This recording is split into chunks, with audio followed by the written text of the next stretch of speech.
handsome, charismatic, and cold-blooded. These words are rarely used to describe a serial killer, but Ted Bundy was far more than just an ordinary murderer. He was one of America's most terrifying and cunning serial killers, and he used his charm and appearance to lure his victims. But what exactly made Bundy so different? Let's dive into the dark story of this infamous figure and the chilling crimes he committed. Ted Bundy was born on November 24, 1946, in Vermont. From the outside, Bundy seemed like a normal child growing up in an ordinary family. But beneath this calm surface, a dark psychological structure was taking shape. Bundy's family dynamics were complex. For much of his early life, he believed his mother was his sister. Could this traumatic childhood experience have played a role in shaping the monster he would become? For years, he's sworn up and down, backwards and forwards, that he was innocent. And then all of a sudden, we believed him, we wanted to believe him. He's still our son, no matter what he's done, and we love him very much. The 1970s were a terrifying time in America, with young women disappearing and being brutally murdered. During this period, Bundy was attending law school at the University of Washington, and he was seen as a bright and likable student. But no one realized that this intelligent and handsome man was actually a monster. Bundy often selected his victims in public places. He would pretend to have a broken arm, appearing as an innocent man in need of help.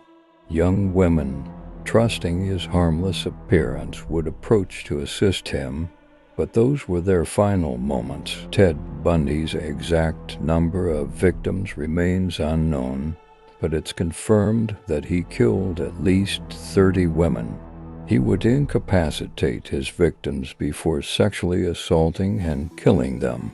The cold-blooded nature of his crimes and his ability to meticulously plan and execute them set him apart from other serial killers. In some cases, he transported the bodies of his victims to remote locations, revisiting some of the sites later. Bundy was first arrested in 1975, but that wasn't the end of his story.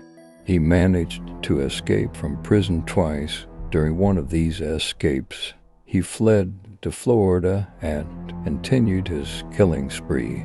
His charisma and calm demeanor in the courtroom caught the attention of the media, especially when he chose to represent himself during his trial. During one of his escapes, Bundy traveled to Florida, where he committed one of his most savage attacks.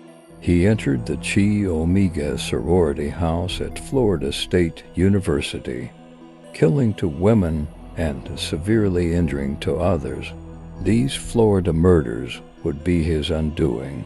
In 1978, he was captured again, and this time there was no escape. Bundy represented himself during his trial, once again showing his intelligence and calm demeanor.